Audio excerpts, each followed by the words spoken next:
Allahu Akbar, Allahu Akbar.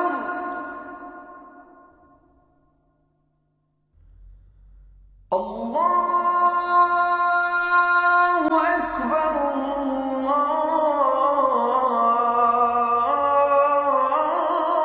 Allahu Akbar. Welcome to Let the Quran Speak. My name is Sophia, I'm your host. The aim of Let the Quran Speak is to help you gain deeper insights into Muslims and Islam, as it is practiced here and in other parts of the world. In Pakistan, the Taliban recently shot a 14-year-old girl who stood against their attempts to prevent girls from going to school. The story is getting a lot of attention both here and in Pakistan itself. Why did the Taliban attack a girl? And were their actions in line with Islamic teachings? We'll be looking at those questions shortly. But first, can Muslims celebrate Halloween? Is it okay to wear costumes, to go trick-or-treating, to give candy to children at the door? We'll try to answer those questions now. With me is Brother Shabir Ali, President of the Islamic Information Center. Brother Shabir, welcome to Let the Quran Speak. Pleasure to be on. What are your thoughts on Muslims celebrating Halloween? Can they celebrate it? Is it wrong to celebrate it? Well, the answer to this would not be simple. To arrive at an answer, we have to look at the history of Halloween, what it has meant over time, and think about what it means today. Mm-hmm. Well, Halloween has a long history. It goes back to Celtic times, where people celebrated an occasion to honor Samhain, the god of the dead. And it was thought that as we get towards this late season, the times are changing. We're going from the summer months now into the winter months. Darkness is prevailing. That this is the cutting edge time between the land of the living and the land of the dead. And so there were many ancient practices that honored the dead. Sometimes there were practices related to fertility. There was the honoring of the goddess Pomona, for example. On the Christian side, All Saints' Day was celebrated on November 1st. And that was a day for honoring the saints, especially those who were thought to be, or those souls which are thought to be in purgatory. And added prayers and blessings were needed to help them through their difficult stages. In some parts of Europe, Christians began baking what they call soul cakes in celebration of this event.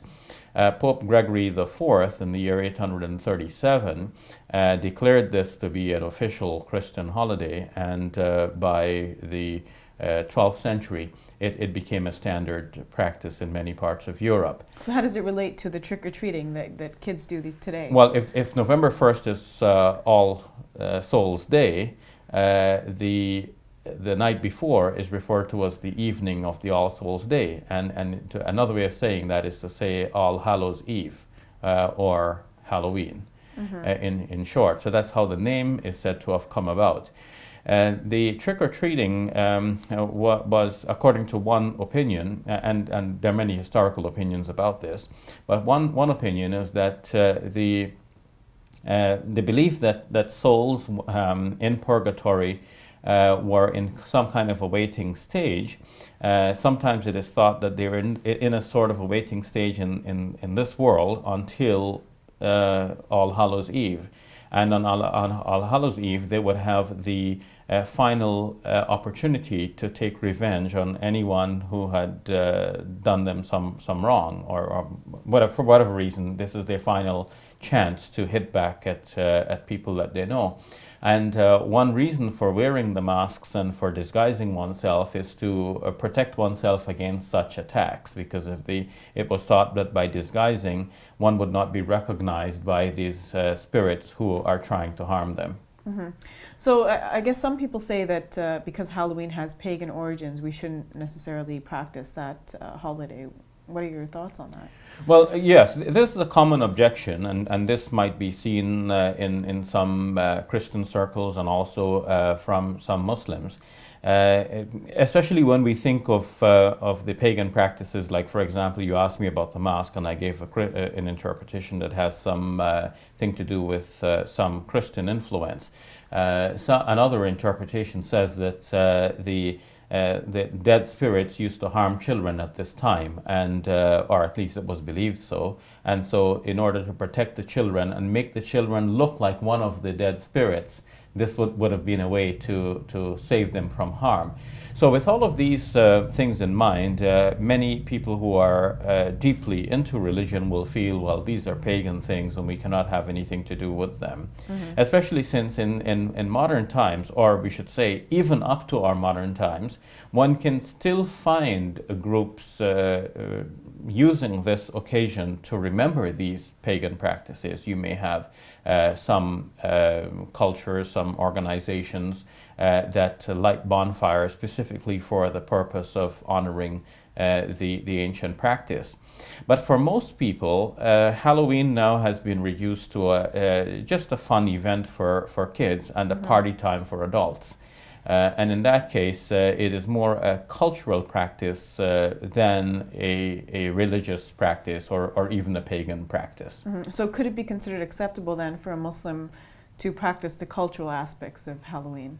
I would say that if a Muslim did participate in some of the cultural aspects of it, that would not be reprehensible from a faith point of view. Of course, we may say that a Muslim has many other things to do, and a devout Muslim would probably not have time for this. A devout Muslim would probably be busy with praying and fasting and reading the Quran and many other things that devout Muslims do. But we would not, because of this, make a general rule and say that no Muslim can have anything to do with Halloween, shunning even those cultural practices which can be seen as harmless from the point of view of religion. Mm-hmm. What do you see as the benefits of perhaps participating in Halloween? I don't see much benefit except that one finds this to be a fun time, especially for the kids. The kids kids like to dress up anyhow, and we know this from the Mr. Dress-Up show, if not from other experiences. So to wear a different costume, to have a painted face, all of these are things that kids enjoy. So we don't want to deprive kids from these healthy enjoyments. There is, of course, the downside to this. One of the enjoyments associated with this is the massive consumption of candy. Mm-hmm. And we are becoming more conscious of our health in general, of the health of kids in more particularly, and also the health of the teeth and so on. So there is a question about that. There is a question about the trick-or-treating and how that fits within an Islamic framework, because in Islam we're taught to give much more than we receive, and the upper hand is better than the lower hand, and we do not ask for anything unless we are really pressed by circumstances. And so to go about door to door asking for candies in a way, whether indirectly or through custom or how, this seems to be contrary to the Islamic spirit. Moreover, there is associated with this trick-or-treating, at least at the roots of it, there is I don't want to use the term extortion, that would be like overplaying it, but this will give the idea. You see, because there's the trick part, right? Yes, in the Middle Ages, trick-or-treating really meant that if you don't give me a treat, I'll pull a trick on you. Mm-hmm. And the trick could be that, they could egg your door or something like this. And that still happens today. Does it? So in that case, this raises the question even further, because it means that there is a threat here. You either give me this or that, and that seems to be objectionable from the faith point of view. In terms of spending money, we're also taught in the Islamic faith to be frugal in our spending, not to be stingy. and mean, but or miserly, but to be balanced in life.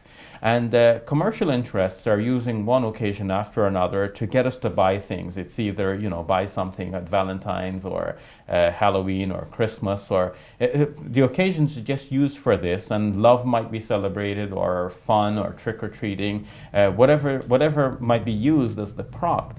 The objective is really to sell products, and now we see the Halloween costumes, whether it be a Spider-Man outfit or something like this, they sell for upwards of $30. So if you have 2 kids, it's like $60. 3 is close to 100.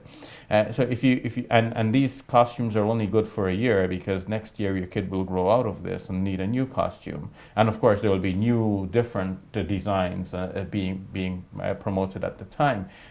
So we need to think about the massive expenditure that we go through to celebrate these holidays, which really mean nothing for us nowadays. It's not a religious holiday that anyone has to religiously observe, and it's not something that is so embedded in our present culture that we must really have it.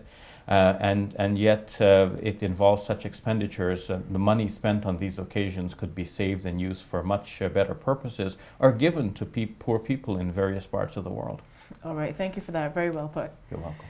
We'll take a break. When we return, we will look at a story about the Taliban shooting a 14-year-old girl in Pakistan.